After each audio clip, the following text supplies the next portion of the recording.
Hello friends, అందరికీ నమస్కారం. Welcome to our channel happy investments. మీరు కనుక ఫస్ట్ టైం మన ఛానల్ చూస్తున్నట్టయితే సబ్స్క్రైబ్ చేసుకోండి ఫ్రెండ్స్. రేషన్ కార్డు విషయమై ముఖ్య సమాచారం.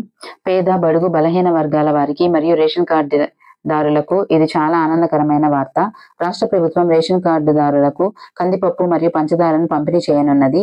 ఈ పంపిణీ విశాఖపట్నం జిల్లా మొత్తం విస్తృతంగా జరుగుతుంది. అక్టోబర్ 1 నుండి ఈ ప్రక్రియ ప్రారంభమైంది.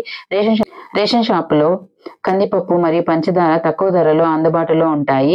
పౌర సరఫరాల శాఖ రేషన్ కార్డుదారులందరికీ ఈ సరఫరా చేయడానికి అన్ని ఏర్పాట్లు చేసింది. జిల్లా జాయింట్ కలెక్టర్ మయూర్ అశోక్ ఈ విషయం గురించి తెలిపారు. కందిపప్పును కిలో మరియు పంచదారను అర్ధ కిలో అందిస్తున్నామని తెలిపారు. ఇక ధరలు చూసుకున్నట్లయితే కందిపప్పు కిలో 67 రూపాయలు, పంచదార అర్ధ కిలో 17 రూపాయలుగా ఉంటుంది. ఈ పంపిణీ ద్వారా రాష్ట్రంలోని 1,48,43,671 మంది రేషన్ కార్డుదారులకు లబ్ధి చేకూరుతుందని ప్రభుత్వం తెలిపింది. అక్టోబర్ 1 నుండి ఈ 2 పదార్థాలు అందుబాటులో ఉంటాయని జాయింట్ కలెక్టర్ ప్రకటించారు.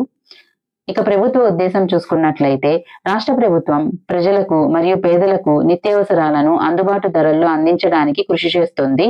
ముఖ్యమంత్రి చంద్రబాబు నాయుడు గారు మరియు ఉప ముఖ్యమంత్రి పవన్ కళ్యాణ్ గారు కూడా ఈ విషయంపై దృష్టి పెట్టారు.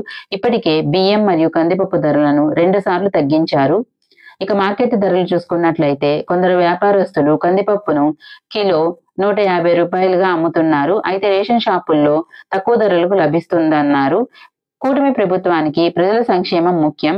నిత్యావసరాలు అందుబాటులో ఉంచడం ద్వారా ప్రజలకు అండగా ఉండాలని ప్రభుత్వం భావిస్తుంది. Thank you for watching friends. మీకు ఈ వీడియో కనుక ఇన్ఫర్మేటివ్ అనిపిస్తే లైక్ చేయండి, షేర్ చేయండి, సబ్స్క్రైబ్ చేసుకోండి. Thank you.